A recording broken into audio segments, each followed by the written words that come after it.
Hi, I'm Bill Vales, and I'm here at the Littleton Middle School Science Fair. This isn't the science fair yet. We're getting a look at some of the projects that a few of the students have come up with, and I'm here with Veronica Nikiforova. Hi, Veronica. Hi.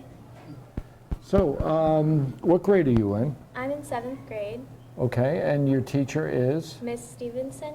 Okay, okay. And tell us about your project. My project is called Compete or Capitulate, the effect of competition on performance results. And what I'm asking is, do human subjects perform better or worse while competing? Okay, now in,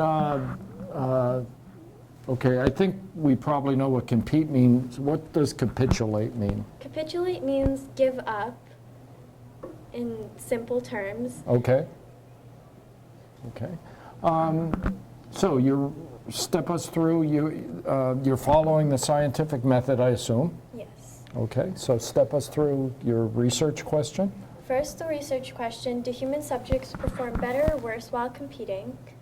Then my hypothesis was that people would perform better while competing, and that was because of there is an area in the brain called the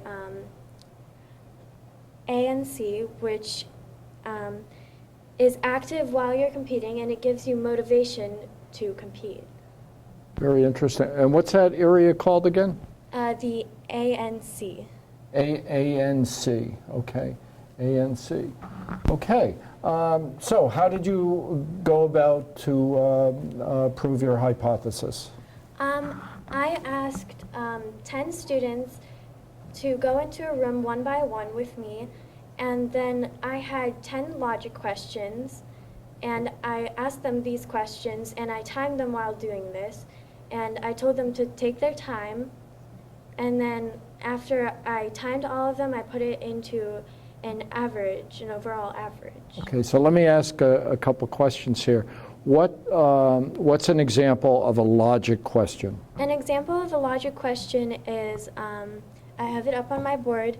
A guy is 6 feet tall, and he works at a butcher's shop and wears size 9 shoes. What does he weigh? And the answer to that would be meat, because he works at a butcher's shop. Okay, now would some people be thinking about that and come up with a conclusion like, well, I can't figure out what that person weighs?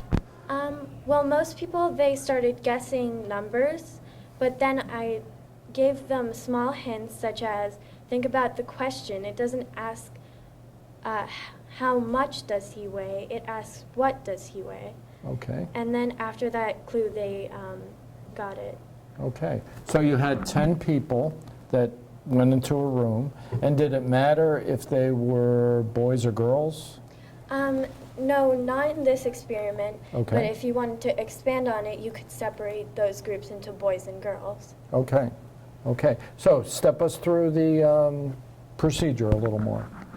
So after you get those students and you time them, there's another group of 10 students, but this time you take them into the room by twos, and then you ask them the same exact logic questions, but then you ask them to compete with one another to answer the questions faster, and this makes them be more stressed, and they want to get the answer faster.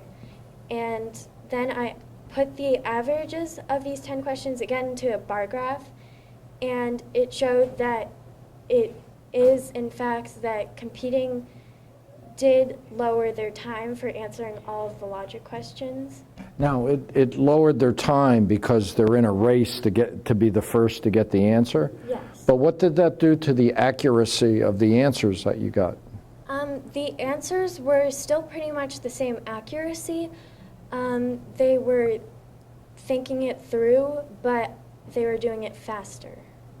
I see, I see.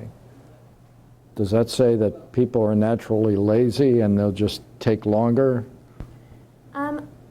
I think that it shows that those chemicals in your brain actually affect it. You have no control over it. So if that area is active, then you naturally think it through faster because you feel the pressure and this could vary. If it's like a life or death situation, you'd probably think faster and that's just because of the chemicals in your brain. I see. So having some stress can be a good thing. Yes. Okay.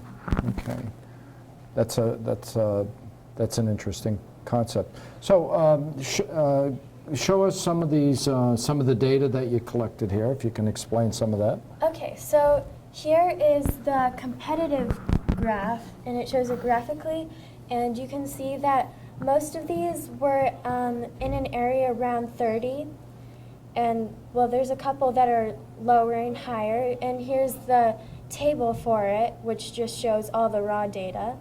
Okay, now on this table here, what do we have along the x-axis here? On the x-axis, those are the code names given so the subjects won't have to reveal their identity. I see. And then the y-axis, you have what? The average time in seconds it took people to answer the logic questions. Okay. Now, were you there with a stopwatch, or did you use the wall clock? It was my phone, which had a stopwatch on it, I see. so it would be really accurate in like the 100th seconds. Oh, that really puts the pressure on. Yeah. Right? And I had it down on the table so they could see like that their time was ticking. I see. Really put the pressure on them. Yeah. Okay. And where's your raw data again? My raw data are these two. I see. The graphs and tables, and this is the same thing except for the non-competitive group. I see. Now, so show us through how you got to the conclusion. So the conclusion was actually in this table, and it shows that the non-competitive is in pink, and it is at least 11 seconds higher than the competitive group. So that showed that it supported the hypothesis for this experiment. So that means that all the subjects answered the questions faster in the competitive group. Yeah. So certainly from a graph perspective, this looks like it was pretty convincing. Yeah.